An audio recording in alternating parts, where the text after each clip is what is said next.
noite a todos que nos escutam através do YouTube do Centro Espírita Cearense.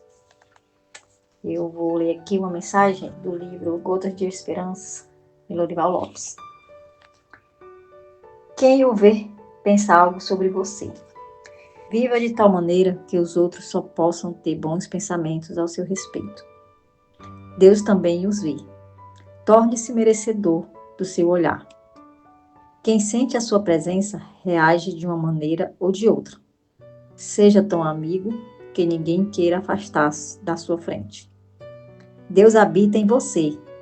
Seja tão bom que Deus se expanda cada vez mais em você.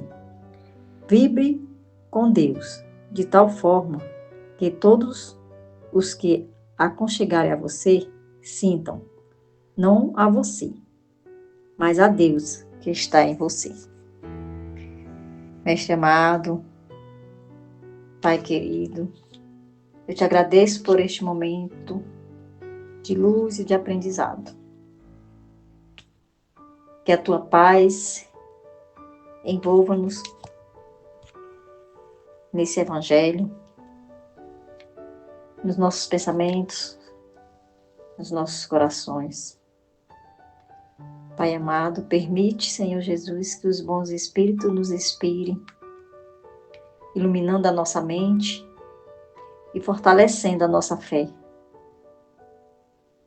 Pai, para que essa leitura do Evangelho nos traga um consolo, entendimento e coragem para seguir no bem. Fica conosco, Senhor, agora e sempre, que assim seja.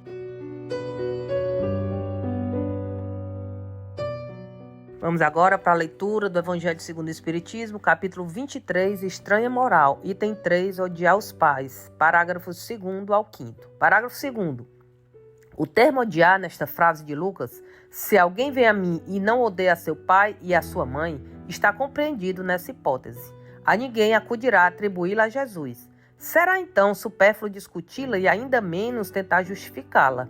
Importaria primeiro saber se ele a pronunciou e, em caso afirmativo, se na língua em que se exprimia a palavra em questão tinha o mesmo valor que a nossa.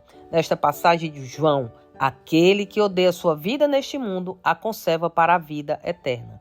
É indubitável que ela não exprime a ideia que lhe atribuímos. Parágrafo 3º. A língua hebraica não era rica e continha muitas palavras com várias significações, tal, por exemplo, a que, no Gênesis, designa as fases da criação, servia simultaneamente para exprimir um período qualquer de tempo e a revolução diurna. Daí, mais tarde, a sua tradução pelo termo dia e a crença de que o mundo foi obra de 6 vezes 24 horas. Tal também a palavra com que se designava um camelo e um cabo, uma vez que os cabos eram feitos de pelos de camelo. Daí o haverem traduzido pelo termo camelo na alegoria do buraco de uma agulha. Parágrafo 4º. Cumpre, ademais, se atenda aos costumes e ao caráter dos povos, pelo muito que influem sobre o gênio particular de seus idiomas. Sem esse conhecimento, escapa a miúde o sentido verdadeiro de certas palavras. De uma língua para outra, o mesmo termo se reveste de maior ou menor energia.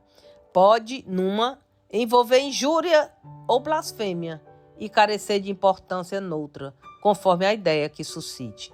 Na mesma língua, algumas palavras perdem seu valor com o correr dos séculos. Por isso é que uma tradução rigorosamente literal nem sempre exprime perfeitamente o pensamento e que, para manter a exatidão, se tem às vezes de empregar não termos correspondentes, mas outros equivalentes ou perífrases. Parágrafo 5º. Estas notas encontram aplicação especial na interpretação das Santas Escrituras e, em particular, dos Evangelhos. Se não tiver em conta o meio em que Jesus vivia, fica-se exposto a equívocos sobre o valor de certas expressões e de certos fatos, em consequência do hábito em que se está de assimilar os outros a si próprio. Em todo caso, cumpre despojar o termo odiar da sua acepção moderna como contrária ao espírito do ensino de Jesus. Agora vamos para os nossos comentários do Evangelho de hoje, começando a falarmos sobre o entendimento literal versus o entendimento espiritual. O versículo de Lucas citado, se alguém vem a mim e não odeia seu pai e sua mãe, ele pode, meus irmãos, causar espanto se for interpretado ao pé da letra, pois o Espiritismo, contudo, convida a análise do sentido moral e espiritual dessas palavras, evitando justamente conclusões baseadas em traduções literais que não respeitam o contexto cultural, linguístico e também histórico. Bom, a linguagem da época, Kardec nos alerta para o fato de que o idioma falado na época de Jesus, o aramaico e o hebraico, ele era limitado em vocabulário e muitas palavras tinham significados múltiplos, A palavra traduzida como odiar nesse contexto não traz o mesmo peso emocional e negativo que tem em português moderno. Em vez de expressar aversão, poderia com certeza indicar preferência, desapego ou também prioridade. Nesse sentido, meus irmãos, odiar significaria algo como renunciar, ou colocar em segundo plano, ou seja, aquele que deseja seguir Jesus deve estar disposto a desapegar-se dos laços terrenos quando estes se tornam obstáculos ao seu progresso espiritual. E aí a gente passa para o desapego como princípio moral, O Espiritismo, ele não prega o rompimento com os laços familiares, Mas ensina o desapego como uma virtude. E amar os pais e os entes queridos faz com certeza parte da lei de amor, mas não se pode colocar o amor humano acima do amor a Deus e à verdade. Meus amigos, Jesus queria mostrar que o compromisso com o bem e com os princípios divinos deve estar acima de convenções sociais ou familiares. Então, podemos ver agora o contexto moral e universal, A doutrina espírita, meus amigos, destaca que muitas passagens dos evangelhos só podem ser plenamente compreendidas quando interpretadas à luz das leis espirituais, E também da evolução da humanidade. O termo odiar, usado por Jesus, bem sabemos, ele é simbólico, E significa que não se deve hesitar em fazer o bem ou seguir o caminho do Cristo por causa de pressões familiares ou afetivas. Então, para concluir, meus amigos, a estranha moral atribuída a Jesus é, na verdade, um convite ao desprendimento dos bens e também dos laços materiais, quando esses impedem, meus amigos, a vivência do amor universal. E o Espiritismo, ele desmistifica, essas palavras duras com clareza e com razão, mostrando justamente que o verdadeiro discípulo é aquele que ama com liberdade, sem apego e que sabe colocar a lei divina acima dos interesses imediatistas da terra.